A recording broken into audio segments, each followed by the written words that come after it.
부흥이라고 하는 주제를 가지고 한 3달, 4달 우리 교회가 열심히 지금 달려가고 있어요. 제가 다시 한번 정의를 내려드리겠습니다. 부흥이 교회 빈자리만 이렇게 채우는 걸 부흥이라고 하지 않습니다. 내가 쇠하여졌던 게 넘어졌던 우리의 가정이, 우리의 기업이 다시 일어나는 것, 그게 부흥이에요. 그래서 여러분, 부흥이 일어날 첫 번째 장소가 어디냐? 우리 가정이라고 했잖아요. 기억나십니까? 교회가 아니라 여러분의 가정에 부흥이 일어날 줄 믿습니다. 그리고 부흥은 리바이브라고 해서, 리는 다시, 바이브 생명, 그 성령의 역사가 그 안에 들어간다는 거예요. 그래서 우리의 놨던 기도를 다시 붙잡고 예배를 다시 붙잡는 신앙의 부흥이 일어난다. 그리고 이제 그 다음에 제가 우리 빈자리가 좀 채워졌으면 좋겠다, 이렇게 종합적으로 말씀을 드렸던 겁니다. 제가 2025년 들어오면서 이 부흥이라고 하는 주제를 딱 붙잡고 지금 하는 이유가 있어요.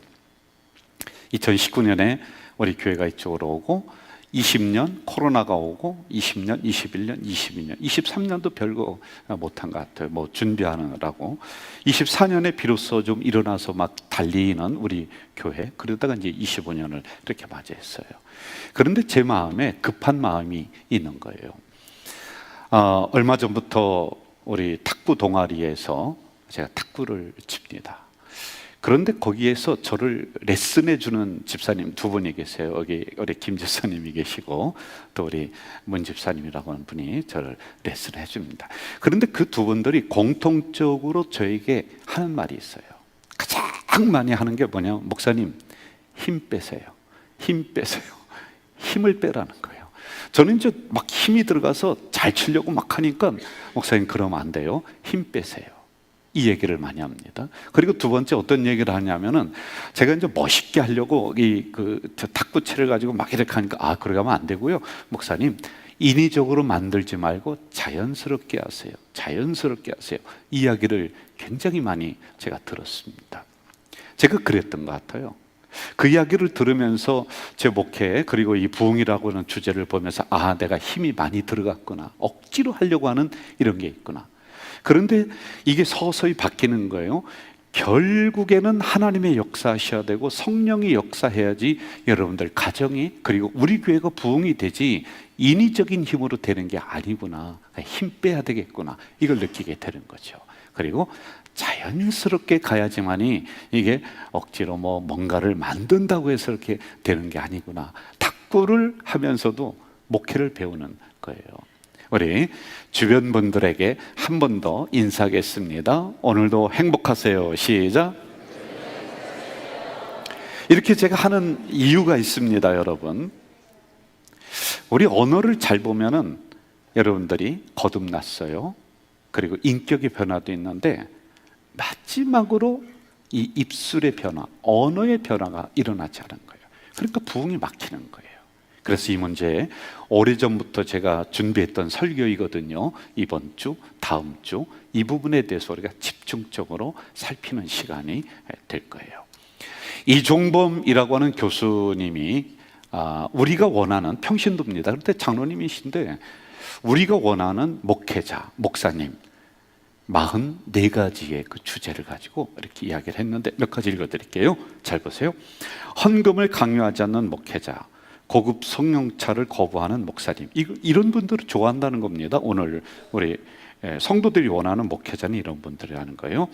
당회장이라는 단어를 강조하지 않는, 그러니까 권위를 좀 내려놓는 목사님을 원한다. 그리고 제가 이제 여기에 그 방점이 딱 찍혔는데, 말을 함부로 하지 않는 목사님, 말을 함부로 하지 않는 목사님. 제가 이제 강대상에 서서 한 30분 정도, 25분, 30분 설교를 합니다. 여러분이 저를 통제할 수는 없어요. 제가 스스로 노력해서 절제된 언어를 사용하는 것이지, 여러분이 듣기 싫다고 손들고 장로님이 목사님 그 설교 스톱하고 이렇게 해주세요, 이렇게 할 수 있는 부분은 아니거든요. 그런데 이 자리에서 함부로 이야기하는 분들이 꽤 많이 있습니다. 꽤 많이 있어요.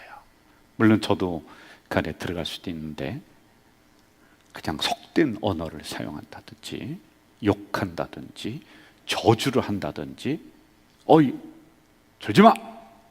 이렇게 막 한다든지. 깜짝 놀라잖아요, 저런 분들이요. 이렇게 하는 분들이 많단 말이에요. 그게 권위라고 생각하는가 봐요. 여러분, 저를 가르쳐준 목사님, 스승 목사님은 항상 뭐라고 했냐면은, 교회를 섬기면서 성도 한 분 한 분이 너보다 인격이 모자란 분이 없고 너보다 경험이 부족한 분이 없어. 다 존경받아야 될 사람이야. 존절한 언어를 써. 정중한 언어를 사용해야 돼. 이렇게 얘기를 많이 해주셨어요. 제가 해보니까 이게 꼭 맞아요.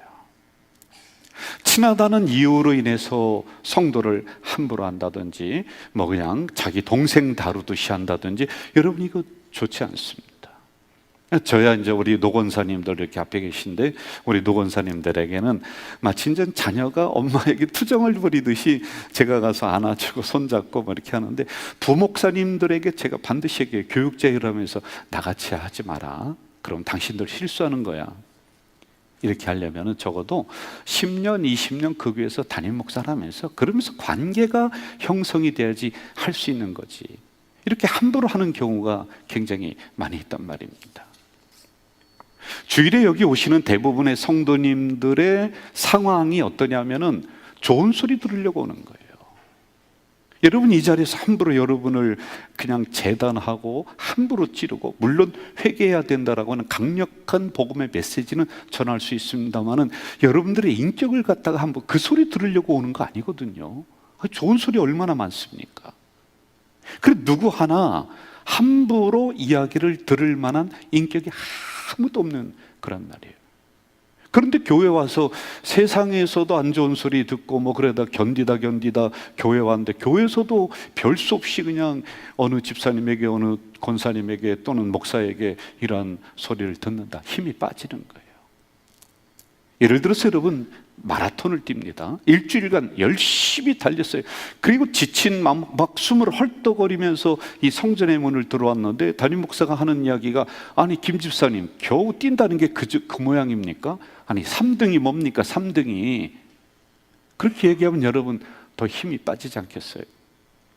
교회는 적어도 사랑의 언어, 치유의 언어, 긍정의 언어, 이게 있어야 되는 거예요. 힘을 내게 하는 격려의 언어가 있어야 되는 거예요. 저는 이 전체를 가지고 부흥의 언어, 이렇게 제가 표현을 한 거란 말입니다. 제가 부목사님들이 설교하고 나면 저도 설교를 잘 못해요.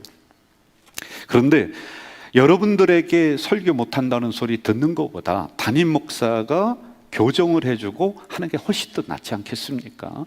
그래, 목사님 설교할 때 제가 이렇게 적습니다. 요 앞에 앉거든요. 우리 조장로님 앉아 계신 그 자리에 늘 앉아요. 그러면서 적어요. 그리고 옛날에는 10년 전에는 어떻게 했냐면, 공개적으로 우리 교육자들이 모인 자리에서 이강성 목사님 그걸 설교라고 합니까? 그따위 설교하려면은 하지 마세요. 구도도 안 맞고 말이야, 문장도 안 맞고, 아니 어디서 국어도 못 배웠습니까? 제가 그렇게 했어요. 아주 심하게 했습니다. 아니, 이 목사님이 진짜 그렇다는 게 아니라 예를 드는 거예요. 시험 들지 마세요. 저 부인 되시는 분이 저 뒤에 앉아 있는데 고개를 숙이고 시험 들지 마세요. 그렇게 얘기했어요. 그러면서 그 설교를 교정을 해주려고 그랬더니, 이분들이 제 앞에만 서면은, 제가 여기만 앉았으면 설교를 못하는 거예요. 제가 볼펜만 들으면은 그냥 긴장을 하는 거예요. 설교가 더 안 되는 거예요. 요즘에는 한번 물어보세요, 목사님들에게. 제가 어떻게 하느냐면, 제가 이렇게 얘기합니다. 목사님, 진짜 은혜스럽습니다. 정말 도입 부분이 기가 막힙니다.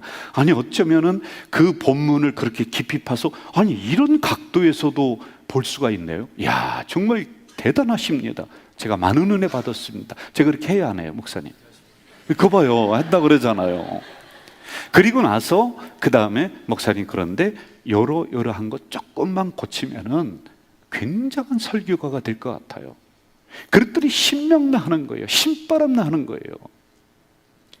다른 사람이 나를 비난하는 이야기를 들으면은 마음이 무너지는 거예요. 여러분, 내 마음이 무너지면은 의욕이 상실되는 거예요. 우울감이 온단 말입니다. 이럴 때 당신 왜 그래? 기도해야지. 집사가, 권사가, 장로가 그렇게 하면 되겠어. 여러분, 그런 소리 들으려고 오는 게 아니라 다 알거든요. 그럴 때 응원 한마디, 격려 한마디가 그 인생을 일으킬 수가 있는 거란 말입니다. 이게 부흥의 언어예요. 오늘 한번 연습하겠습니다. 옆에 있는 분 보면서 당신은 복덩어리입니다. 시작. 당신은 바로 이런 거예요. 한 번 더 하는데 집사님, 권사님 힘내세요. 시작.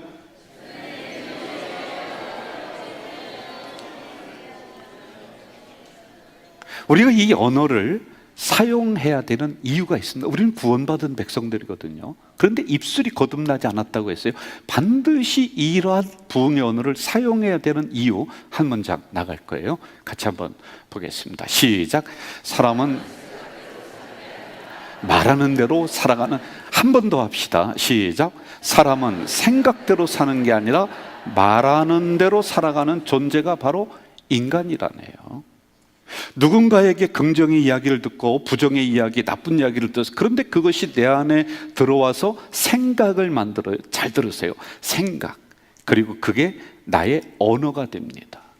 그리고 내 행동이 그렇게 나가는 거예요. 인생이 그렇게 만들어지기 때문에 그렇다는 거예요. 제가 질문 하나 할게요. 여러분, 누군가 나를 비난하는 소리를 더 오래 기억하십니까? 아니면 칭찬하는 소리가 더 오래 기억되나요? 비난하는 소리, 두말할 거 없습니다. 이게 왜 그런지 아세요? 우리의 뇌는 부정성에 더 강하게 작동합니다. 이게 과학으로 나온 거예요. 뇌 과학으로 나온 건데, 누군가 나를 비난하는 소리 그걸 딱 잡아버리는 거예요. 건강한 사람은 그 소리를 듣고는 그냥 잊어버리는 거예요. 뭐 자기가 자기 소리 하네, 나는 나인데, 내가 이렇게 인생 행복해, 그렇게 흘려버리는 겁니다. 그런데 대부분의 사람은 그 부정적인 이야기를 자기 안에 심는 거예요. 그리고 내가 똑똑하지 못해요. 그걸 사실로 믿어버리는 거예요. 그게 내게 되는 겁니다. 그러면 나의 인생이 부정적으로 갈 수밖에 없다라고 하는 거예요.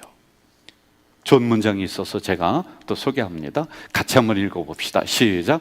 당신의 말이 당신을 만듭니다. 한 번 더 제가 할게요. 가만히 계세요. 당신의 말이 당신을 만들어. 집사님의 말이 집사님을 만들어. 이렇게 바꿔볼까요? 한번 또 볼까요? 오늘 나의 말이 미래의 나를 만들어요. 한번 해봅시다. 시작. 오늘 나의 말이 미래의 나를 만들어. 그럼 여러분, 나 자신을 향해서 뭐라고 하겠습니까?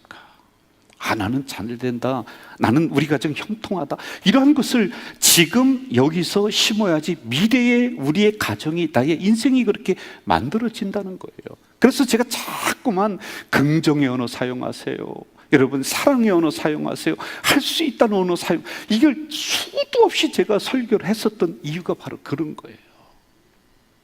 그런데 조금만 더 깊이 생각해 봅시다. 이게 나를 만들어요. 그런데 나의 언어가 옆에 있는 분의 미래에 영향을 줍니다. 결정할 수도 있어요. 그래서 말을 조심하라고 하는 거예요. 여러분, 성경적인 이야기를 통해서 우리가 이 근거를 가지고 한번 좀 나아가 봐요. 우리 성경 두 구절 볼까요? 사무엘상 22장 9절과 10절, 빨간 글씨만 읽는데 제가 읽을게요. 눈으로 따라오세요. 도액이, 도액 사람 이름이에요. 동그라미 치세요. 이새의 아들 누구죠? 다윗입니다. 이름 몰라도 돼요. 그 밑에 아히멜렉 제사장입니다. 이런 것을 내가 봤다. 그러니까 아히멜렉에게 갔다는 거예요. 그리고 아히멜렉이 그를 위하여, 다윗을 위하여, 그러니까 배가 고프니까 음식도 주고 뭐도 주고 도와줬다라고 하는 이런 내용이거든요. 그런데 그 다음 17절을 한번 좀 봅시다. 왕은 사울 왕을 얘기하는 거예요. 좌우의 호위병에게 이르되, 그러니까 군사에게 이르는 거예요. 돌아가서 여호와의 제사장들을 죽여라, 이렇게 이야기가 나와요. 18절에 봅시다. 그날에 세마포 에봇 입은 자 85명이 제사장이 죽는 거예요. 도액이 말 한마디를 잘못했어요. 그래서 85명이 죽는 겁니다. 제가 이 부분을 간략하게 설명을 좀 할게요. 잘 들으세요. 이 사건은 이렇게 진행이 되는 겁니다. 다윗이 인기가 좀 왕이 되기 전에 사울 왕의 사위였습니다. 그런데 백성들에게 인기가 좋아요. 그러니까 이 사울이 있다가 시기, 질투가 나는 거예요. 그러니 창을 들어서 다윗이 있으면 찔러서 죽이려고 합니다. 그러니 여러분 피해야 되잖아요. 그래서 피해서 도망간 게 어디냐? 놉이라고 하는 그 동네에 아히멜렉, 그러니까 오늘 얘기하면 성전으로 도망갔어요. 거기에 제사장 김명서가 있어. 아히멜렉이라는 김명서가 있다. 이렇게 보니까 다윗이 왔거든요. 사울 왕의 사위야. 어려워. 배가 고파. 그러니까 와서 그 사람을 도와주고 떡도 주고 뭐도 주고 뭐도 줬다. 요거예요. 잘해준 거 아닙니까? 그런데 거기 함께 있었던 도액이라고 하는 제사장 후보 뭐 이렇게 우리로 얘기하면 꼭 그런 거 아닙니다만은 부목사님 뭐 이렇게 좀 우리 이해하기 쉽게 이렇게 해봅시다. 이 도액이 있다 이렇게 보는 거예요. 뭐 하고 있나?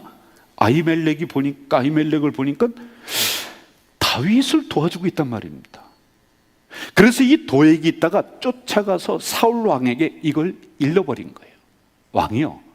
지금 우리 그 성전에 수많은 그 주의 종들이 있는데 아히멜렉 그 주의 종들의 대장이 다윗을 지금 도와주고 있습니다.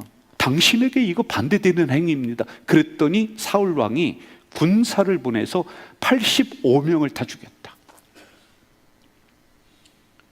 이 도에게 판단 하나 잘못했어요. 그리고 와서 말 한마디 잘못했습니다. 85명이 죽어요. 85명에게 딸린 식솔들이 다 죽습니다.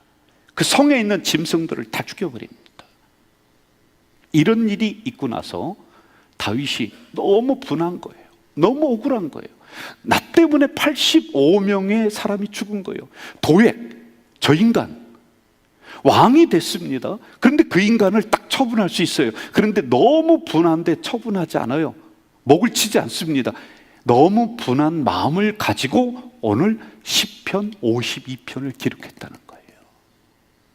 배경이 그렇습니다. 이제 조금 더 말씀으로 같이 여행을 해봅시다. 우리 1절 한번 좀 보겠습니다. 1절. 포악한 자여 내가 어찌하여 악한 계획을 스스로 자랑하는가. 도액과 같은 사람들이 가지고 있는 특징이 있습니다. 포악하다, 악한 자다.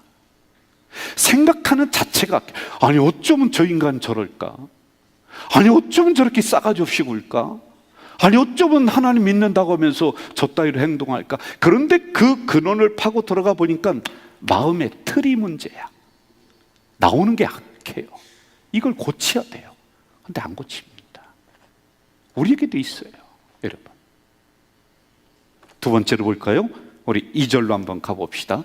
혀가 심한 악을 꾀하여 날카로운 삭도같이 간살해간도다. 삭도는 날카로운 칼입니다. 아니 어쩌면 저렇게 사람 마음을 후벼 파? 아니 말을 해도 이렇게 싸가지 없이 해? 그런 사람이 있을 수 있어요. 아니 혹시 어쩌면은 여러분이 도액일 수도 있는 거예요. 근데 말 한마디가 상대방에 가서 삭도, 날카로운 칼이 되어서 그 심령을 자르고 해치는, 이럴 수가 있는 거란 말입니다. 우리 그 소리 들으려고 교회 나오지 않았거든요. 여러분 그런 소리 함부로 하지 마세요. 여기 있는 분 그 누구라도 그런 소리를 들을 만한 인격을 가진 분이 한 분도 없단 말입니다. 그런데 그렇게 이야기를 하는 거예요. 이게 도액이에요. 또 한번 볼까요? 3절로 봅시다. 3절. 내가 선보다 악을 사랑한대. 그리고 거짓을 사랑한대요. 이게 말을 함부로 하는 도액과 같은 사람들의 특징이거든요. 거짓말을 밥 먹듯이 하는 거예요. 여러분 혹시 일을 하다가 나는 진실되기로 했어요. 그런데 오해가 있습니다. 그럼 시간 지나서 보세요. 반드시 진실이 이기게 되어 있습니다. 탈무드에 보면 거짓말을 해도 되는 것 두 가지 얘기했습니다. 이거 외에는 거짓말하지 마세요. 뭐냐면 어떤 집사님이 물건을 샀어요. 그리고 와서 우리 장로님에게 여쭙니다. 장로님, 내가 이 물건 샀는데 어때요? 근데 장로님이 볼 때는 저거 속아서 샀어. 이거 사기 맞았어. 그래도 장로님이 뭐라고 하냐? 아유, 잘 샀습니다. 그 물건 좋은데 왜 이왕 샀는데 어떻게? 그리고 두 번째, 이때 거짓말해도 된다는 거예요. 결혼했습니다. 그리고 친구들 이렇게 나갔어요. 그리고 부인을 소개합니다. 우리 부인 어때? 그럼요, 조금 내가 볼 때 못생겼어도 아유 미인이야, 잘생겼어. 그때는 괜찮다는 거예요. 그런데 도액과 같은 사람은 입에 나오는 게 거짓말이에요. 4절로 가봅시다. 또 특징이 나와요. 간산 혀를 가졌대. 그리고 남을 해치는 그 말을 좋아한대. 이게 뭔지 아세요? 이간질이에요. 뒤에서 험담하는 그런 말입니다. 결국에 도액한 사람, 이 사람 때문에 초토화가 되는 거예요. 제사장 85명이 죽습니다. 그 가족이 다 죽어요. 말 한마디 때문에 그런 거예요. 말 한마디 때문에요.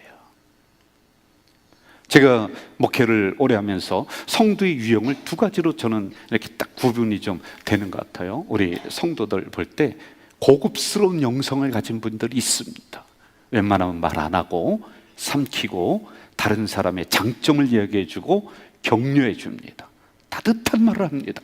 진짜 고급스러운 영성이에요. 그런데 어떤 분 보면은요, 저급한 영성이 있습니다. 늘 비판하는 거예요. 늘 불평합니다. 늘 판단하는 이런 분들이 있단 말입니다. 제가 묻습니다. 여러분은 사람을 살리는 말을 합니까? 죽이는 말을 합니까?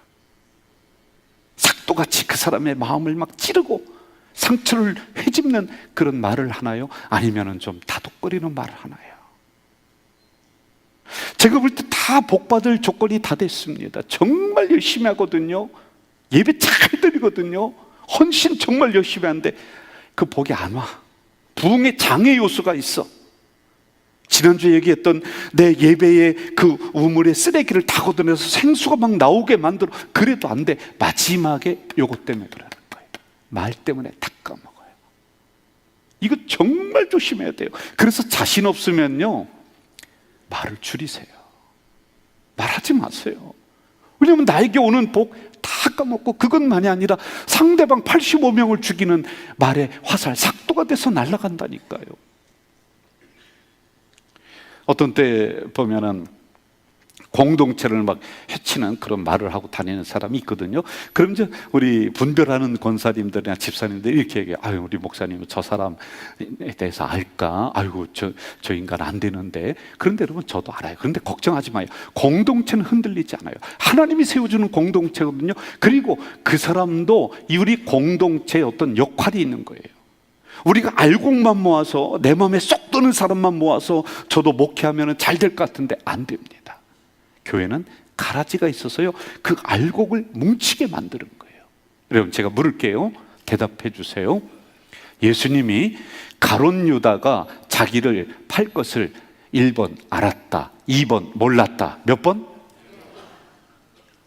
1번이에요. 알았습니다. 그럼 왜 사전에 이 부분을 제거하지 않았을까요? 아니, 알았는데. 저 가룟 유다가 자기를 배신하고 자기의 뒤통수 치고 돈 은 30에 자기를 팔 것을 알았는데 그 인간 싹 빼내서 없애버리면 되는데 왜 그랬을까요? 하나님의 큰 역사의 틀 안에서 보면은 가룟 유다도 역할이 있어. 그런데 그 역할은 불행한 역할이야. 저주받는 역할이야. 나중엔 자기가 죽을 역할이야. 여러분, 그렇게 사용되겠습니까? 5절로 한번 가봅시다. 5절 시작. 그런즉 하나님이 영원히 너를 멸하시며 너를 붙잡아 내 장막에서 뽑아내며 살아있는 땅에서 내 뿌리를 빼시리로다. 그러니까 다윗은 내가 억지로 가서 그 도액이라는 인간의 목을 치지 않고 하나님에게 맡겼다는 거예요. 그런데 하나님에게 세 가지를 말씀하고 있습니다. 너를 멸한다, 장막에서 뽑아낸다, 땅에서 내 뿌리를 빼낸다. 여러분, 이게 뭔지 아세요? 말 한마디 잘못하니까 가문이 어려워져. 가문이 택덤 위에 올라가. 하나님이 가문을 닫아 그 뿌리를 다 뽑아버리시는 이런 엄청난 일이 일어난단 말입니다. 그런데 6절 7절에 보면은, 6절 한번 특별히 보세요. 6절 의인이 보고 두려워했다. 이게 뭐냐면은 그런 사람을 보고 하나님이 저 사람 그냥 두면 안 되는데, 그런데 어느 날 봤더니 아하, 하나님이 진짜 살아있구나. 역시 하나님이 그냥 안 두시는구나. 이게 의인의 눈에 보이도록 이렇게 심판대 앞에 세운다는 거예요. 여러분, 다른 게 아니에요. 11조 안 했다고 주일 안 지켰다, 아니에요. 내 말 한마디 잘못하니까 이렇게 되는 거란 말입니다. 여러분, 이 생각해 보세요. 역지사지라고 하는 게 있거든요.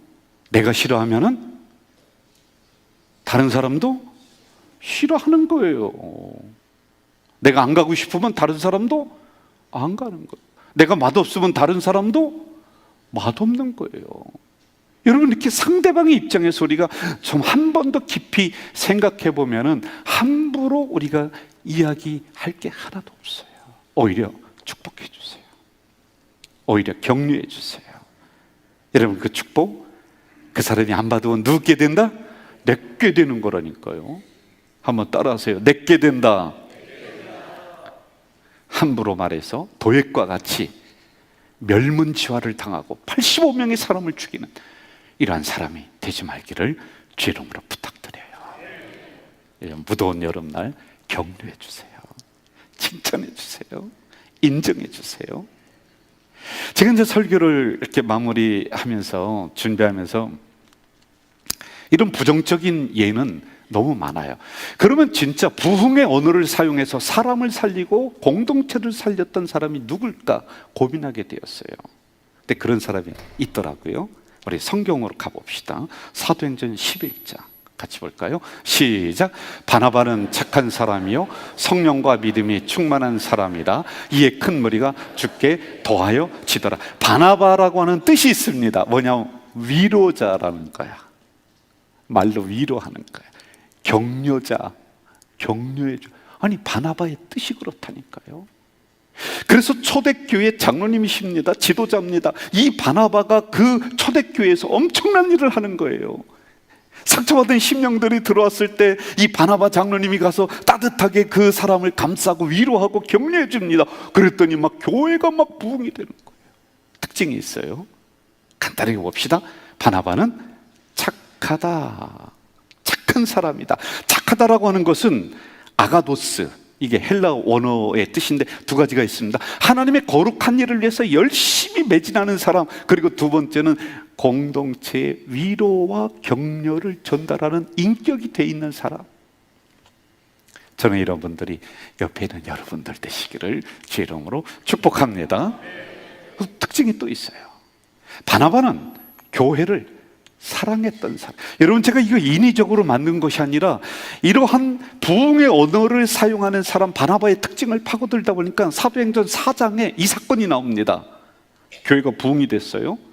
교회가 부흥이 되니까 사람이 모여드니까 말이 많고 막 분쟁이 일어납니다. 4장에 보면요. 그리고 두 번째, 교회 재정적으로 어렵습니다. 그런데 분쟁이 일어날 때 바나바가 들어가서 성도를 화목시키고 하나 되게 만드는 이런 역할을 했습니다. 그리고 두 번째, 교회가 어려움이 재정적으로 일어날 때 바나바가 아무 소리 안 하고 집에 가서 자기의 재산 얼마를 팔아서 교회의 어려움을 넘게 하는, 그러니까 성도들이 보면서 역시 그래서 그 공동체가 하나가 되었다라고 하는 거예요. 저는 도액과 같은 사람이 아니라 바나바 같은 여러분 되시길 주의 이름으로 축원합니다. 주의 이름으로 축원합니다. 그 결과를 한번 좀 봅시다. 사도행전 11장 24절 이렇게 나오고 있습니다. 한번 볼까요? 빨간 글씨 시작. 이에 큰 무리가, 한 번 더 시작. 26절 한번 볼까요? 안디옥에서, 그때 사건이거든요. 바나바가 이렇게 했을 때 안디옥에서 비로소 그리스도인이다. 두 가지죠. 부흥이 되었다. 그리고 진짜 예수 믿는 사람이야, 진짜 하나님 믿는 사람이야, 비로소 인정되어졌다는 거예요. 저는 우리 교회 장로님들이 바나바 같은 역할, 권사님들이 바나바 같은 역할, 그래서 우리 교회가 부흥하고 가정이 부흥하고 그것만이 아니라 이 지역에서 역시 가자제일교회는 하나님을 잘 믿는 교회야 라는 이런 인정이 일어나길 주의 이름으로 축원합니다. 주의 이름으로 축원합니다. 제가 가끔 신방 갈 때, 그리고 성도들을 만날 때 꽃을 사가요. 이제 꽃을 살 때 장미꽃 사고 프리지아를 사면은 그 꽃집 주인이 그 밑에 안개꽃을 이렇게 받쳐줍니다. 그런데 프리지아와 장미만 있을 때는 별로인데 안개꽃이 그 주변에 이렇게 있으니까 이게 더 빛나는 거예요. 우리 모든 성도들 장미꽃 같고 프리지아 같지는 않을 거예요. 안개꽃같이 이름 없이 저 뒤에 앉아 계시면 다 안개꽃이에요.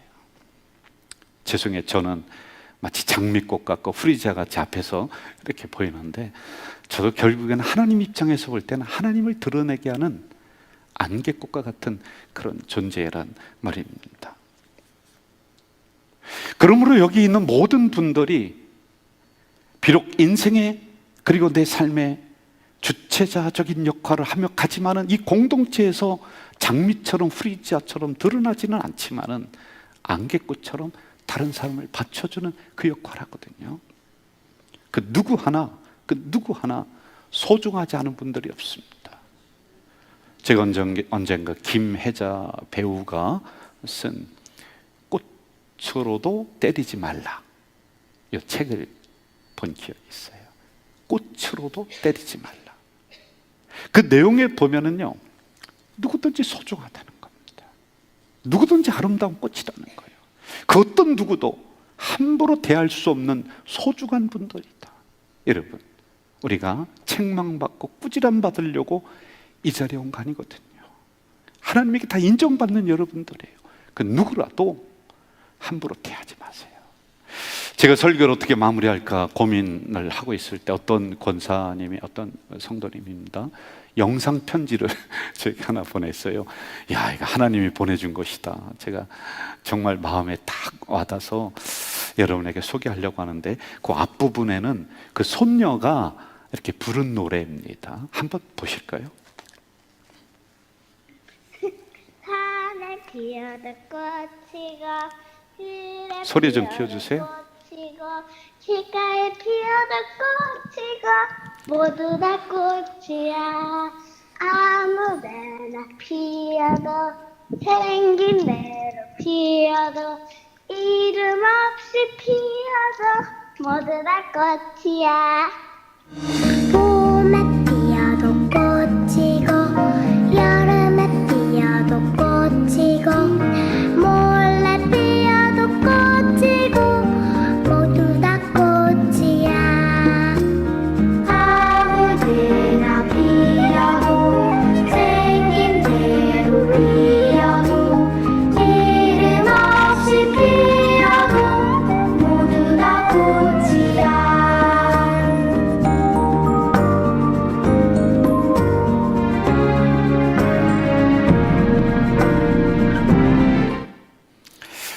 좋죠. 모두 다 꽃입니다. 소중하게 여기면서 축복의 언어, 부흥의 언어로 사용하는 여러분들 되시길 바라요.